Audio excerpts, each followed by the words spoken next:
Jam on toast! Hey there, welcome to Jam on Camera, and today the toast is to Clerks. This is a review for the Roosterteeth screenplay podcast thing. Hashtag screenplay, hashtag RT screenplay. JJ's got a great little setup going on, and I love the podcast so far, so I'm going to keep doing reviews for this as long as the movies are interesting. I haven't done them or I've got time. Things like that. Clerks is one I've wanted to do for a while, so thanks, JJ.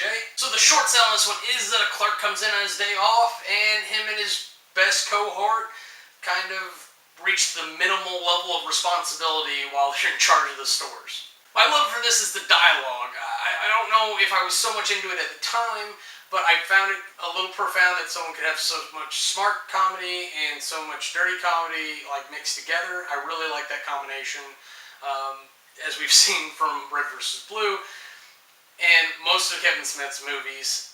But now I especially like it because I don't actually have to watch it. I can listen to the movie and I know exactly what's going on. My hate it for this is actually like a sort of love it. I hate that it has like these small inconsistencies. Like Veronica grabs the fire extinguisher, turns it on, the Chulies guy runs towards the fire extinguisher, it's in the shot. So, shit that should not be, Kevin. But the entire movie was shot on $28,000 of Kevin Smith's personal credit, and he said himself repeatedly it's almost not a real movie. The MVP for this, while Randall has the best lines in the movie, Brian Hildebrand is Dante Hicks. I think he really carries it. I think that's where the sympathy, empathy, whatever you want to call it, comes from. He's the cause of a lot of the issues, as well as being the victim of a lot of the issues, and it's this weird cycle of self-creating issues to hate for yourself that is very interesting in our lives, and I would think is actually a common symptom with a lot of people. But let's get on to the categories. Aesthetics. There's not a lot to say here. The movie's in black and white. It's shot super cheap. There's a lot of standing camera. He doesn't move that damn camera at all. They set it up on a tripod. They turn it on. They let the actors do their work. Kevin yells at somebody. They do it again. The DP guy checks the camera, makes sure that everything's okay, and they move on to the next scene. It's really like that. This is a movie that you could recreate and shoot at home with your own equipment. On this camera, I could do it. But I don't write as well as Kevin, or maybe we'll find out. But the way he does dialogue in this, and I don't know if he could do it the same way today, because he's moved on to doing things quite differently. But hell, it's the way that it's presented to you and the way it hits. You can listen to it and know what it is. From the music, that's very subtle. It feels like someone's really holding a boombox in the scene. From the choice of words and dialogues, things like cocksmoker and just Jay dancing around, pretending to be a circus seal going down on guys. It's a lot of physical stuff that's happening in the frame without the great cinematics that you see from a lot of directors. So while I personally like it, the quality is not there, and that's fair, I think, on all parties, because again, it is a $28,000 movie that Kevin shot on personal credit. Aesthetics gets a 60. Character development. This entire movie is character development, though.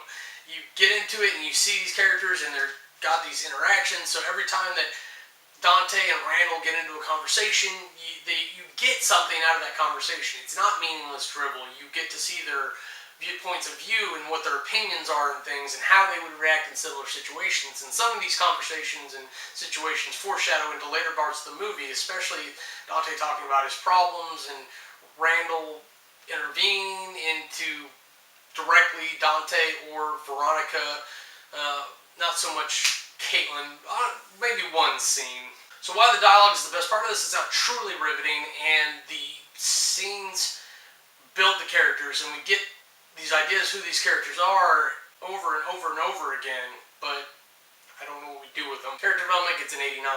Storyline. Like I just said, they don't seem to do anything. It's about a guy working on his day off. It's almost a documentary on just some really interesting people's life on a very interesting day, but there's not a story here. It begins before the movie ever stops. It never ends, really.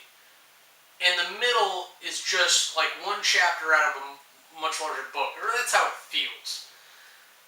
because it's not a momentous day that it happens. That could have happened any day, but it all happened on the same day.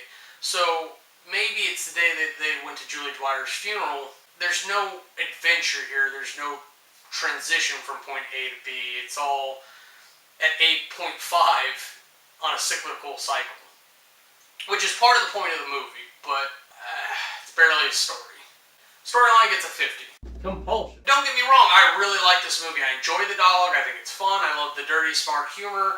I love watching Jay bounce around and Kevin pretend to smoke. The fun sexual elements of the humor is really great. The idea of guys playing hockey on the roof is fun. Angry customers and stuff. I mean, a lot of us worked at retail or rental or whatever and know what that stuff's like. I worked at Blockbuster Video. I know what you assholes are like when you think you don't owe the late fee the next day. Compulsion gets an 86. Now, to total all that up, you get an average of 71.25. For my review, I've got to say, despite the low rating there, it's still passable. It's still a decent movie. It's in a B range. A lot of people look at this and go, what is this shit? This is a perfect example of a bad movie that I really, really enjoy.